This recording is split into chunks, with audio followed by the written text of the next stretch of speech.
Ang halamang nasa inyong bakuran o ang mismong isdang nakahain sa hapagkainan, huwag na huwag magulat kapag nalaman niyong sila ay mga aliens pala. Ayon sa mga eksperto, matagal na pala tayong sinasakop ng mga alien na hayop at halaman nang hindi natin namamalayan. At ang ilan daw sa mga ito ay nasa paligid-ligid lang.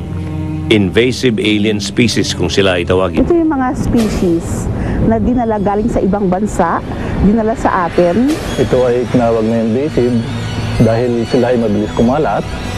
Mabilis ngang kumalat at hindi napupuksa kaagad-agad. Katulad na lang ng mga halamang ito na nagsimulang sumakop sa ating mga lupain nung panahong sinakop tayo ng mga Kastila. Invasive alien plant number 1. Coronitas o Lantana camara. Nakaakit-akit sa taglay nitong makukulay ng mga bulaklak pero wag ka. Pag nakain ng mga baka, ay ito ay nakakapagsanhi ng diarrhea. Pag ito ay pumasok sa mga agricultural lands, ang mga magsasaka ay talagang hirap para kontrolin ang paglago ng mga halaman na ito. Invasive plant number 2. Uoko o may Camia cordata na kapag pumulupot na nga ng husto sa isang halaman, patay ang halamang pinupuluputan ito.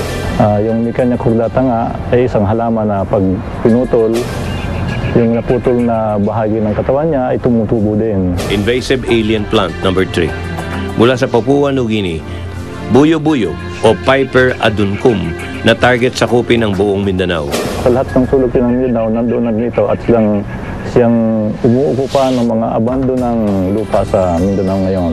Invasive alien plant number 4, Lapnis o Paper mulberry na nagmula pa raw sa bansang Fiji at sumasakop na sa mga bakanting lote ng Los Baños, Laguna simula noong 1937. Ang bunga nito ay kinakain ng 6 na klase ng ibon. Kapag inipot ng ibon ang buto, ay sisilunan naman ito doon sa mga lugar na kung saan may mga abandona o mga bakanting lote. Madaling lumaki at mabilis lumago ang mga alien plants na ito dahil sa nanggaling rin sila sa mga bansang halos pareho ang klima sa Pilipinas. Pero malaking panganib ang dala-dala nila sa ating likas na mga halaman kahit noong unay ang kanilang misyon ay maging ornamental lang naman. Pag napasok yung ating mga protected areas ng mga alien invasive species, mawawala yung mga halaman natin na indigenous kasi pag dumina na nga ng mga halaman na ito, hindi na sila makakastibul. Iba-iba naman ang misyon ng mga isdang sumasakop sa ating mga kailugan at mga karagatan. At ang ilan ay medyo salot sa kapaligiran. Invasive alien species number 1, tilapia na mula sa Africa. Dinala siya dito for aquaculture. And ngayon, nakakatulong siya sa fish protein ng mga Pilipino. Marami yan silang species. May mga tilapia na maari lang sa fresh, may mga tilapia na pwede sa naghahalo, tabang at saka alat. At meron namang mga klaseng tilapia na sa dagat, kaya nilang mabuhay. Invasive alien species number 2, janitor fish na umaabot hanggang kalahating metro ang haba. Noong una, inaakalang solusyon ang janitor fish para malinis ang Marikina River. Pero naging malaking problema ng dumami ito at bumabara sa ilog at sumisira ng mga estruktura. Threat siya actually sa sa roads. Kasi nagbubutas siya para mangitlog, binubutasan niya yung embankments. So, rurupok yung embankments mo. Invasive alien species number 3, African hito na siyang matinding kakompetensya ng ating lokal na hito at iba pang uri ng isda. And most of what you will buy and see in the market, African hito na yon. So, ibig sabihin, mas marami na ang nahuhuli noon kesa sa ating local species. Invasive alien species number 4, golden kuhol na dinala sa Pilipinas noong Rehimeng Marcos bilang mura pero masustansyang source of protein ng masang Pilipino. Pumasok yan dahil sa pagkain as another source of animal protein. Dumami na siya ng dumami and nag-compete siya sa ating local na Tila luzonica. So ngayon, malaking problema siya. Naging malaking problema ito ng dumami at saka itinuring na peste kinalaunan dahil kinakain ang mga ekta-ektaryang tanimang palay. Sa pagiging peste nito, inisprayan ito ng mga pesticides kaya hindi na rin nakakapagtakang hindi ito kinakain dahil sa takot na malason dala ng golden kuhol.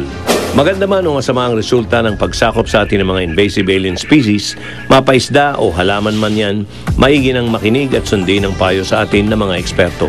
Sa publiko, kailangan natin marunong tayong mag-identify kung alin-alin ang mga halaman na ito. Dapat siguraduhin mo na-check mo lahat ng possibilities na kung sakasakali baka wala siya masyadong i-impact na other species or environment. Sa pagpasok, pagdami at pagtangkilik natin sa mga alien plants and animals na ito, sino ang mag-aakalang mistulang alien invasion na pala ang pangyayaring ito? Aba, iba to. Akalain mo, meron pa pala mga alien plants at mga animals na nasa kapaligiran natin. TNT yan dito. Kung sa bagay Mga sa Itbulaga, TNT. may pinaniniwalaan kaming alien dun. Sino? Alien K. Ikaw naman, oh. Katulad nitong lugar na to, itong White Avenue. Okay. Tingnan mo, Okay. iba-iba nangyayari dito.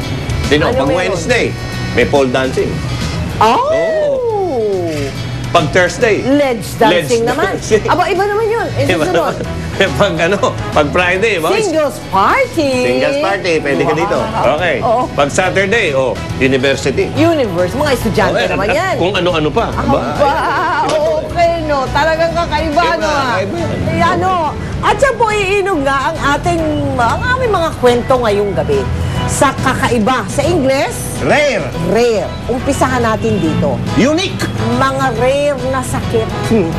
Ang una po namin ihahandog sa inyo ay istorya ng dalawang uri ng sakit sa utak. Ito hindi pag-iisip, ha? Iba Oo, yan, ha? iba yung utak. Ito po ay sakit sa utak, hindi sa pag-iisip. Ang una ay kung tawagin ay Mobius syndrome. Sa pangalan pa lang, mahirap. Mobius syndrome.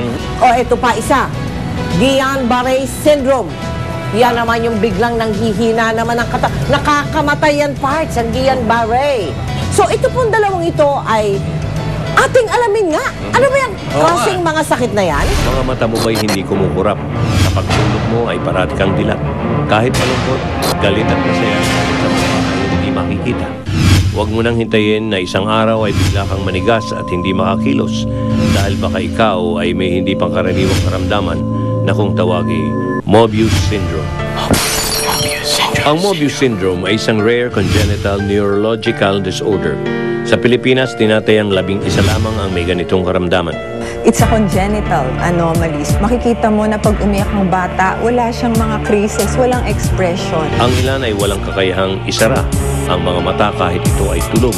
Minsan ay may abnormalities din sa kamay at paa, pagkaduling, hirap sa paghinga at paglunok na maaaring magkaroon ng delayed na pagsasalita dahil sa paralysis sa mga labi. May disruption ng blood supply sa utak kung saan nanggagaling itong dalawang cranial nerves na to. So pag nawala ng blood supply dun sa parte ng utak na yon, hindi magde-develop itong cranial nerves na to, hindi gagana. Sa ngayon, wala pa talagang eksaktong dahilan kung bakit siya nangyayari. Most of the time, it is what we call sporadic or kusa lang nangyayari. No? Ina-associate din to sa mga ilang drugs. No? Nakita namin na yung mga nanay na uminom ng ganon, nagkakaroon ng anak na Mobius sequence. Ganito ang naging kaso ni CJ. 8 taong gulang. Ayon sa kanyang ina na si Janice, malusog at maayos daw ang pagbubuntis niya kay CJ. Kaya laking gulat nito nung pinanganak si CJ na mayroong Mobius syndrome. Pagkalabas niya, nakita ko agad yung kamay niya, tapos yung mata niya. Tapos nakatulog na ako. Tapos sabi nung doktor kinabukasan, may diferensya nga daw yung anak ko. Wala itong kakayanang igalaw ang kanang bahagi ng kanyang muka. Maliliit ang kanyang mga daliri sa kamay at paa. Hindi rin nakakapagsalita si CJ, ngunit may kakayanan itong tumawa at umiyak. Kung hindi talaga siya para sa akin, kunin na lang siya. Kasi kaysa naman sa alagaan namin siya na matagal, tapos mawawala rin naman. Mas masakit, di ba? Ngunit hindi ito naging madali para kay Janice nang inakala ng mga doktor na si CJ ay hindi na magtatagal.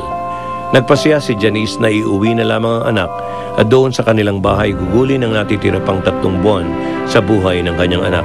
Kaya napakasakit nung sinabi nila sa akin na abnormal yung anak ko, na 3 buwan lang daw siya mabubuhay. Kaya sabi ko, uwi na lang kami para sa bahay na lang namin siya alagaan. Ngayon 8 taong gulang at hindi naman ito nakaligtas sa panunukso ng publiko. Hanggang sa lumalaki siya, lagi siyang nilalait.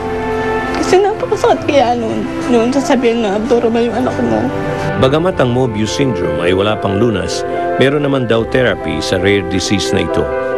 Marami sa kanila ang umaabot ng adulthood. Talagang rehabilitation therapy lang and then corrective surgery ng mga deformities. Ito naman si Charles o Chacha, 3 taong gulang. Dating maliksi at masayahing bata si Chacha. Ngunit sa kanyang murang edad, ito ay dinapuan ng isang madalang at misteryosong karamdaman. Dinadasal ko sa tabi niya na kunin mo na lang siya, huwag mo na siyang kahirapan kung kukunin mo siya. Ano ang hindi pangkaraniwang karamdaman ni Chacha? Abangan sa pagbabalik ng Mel and Joe.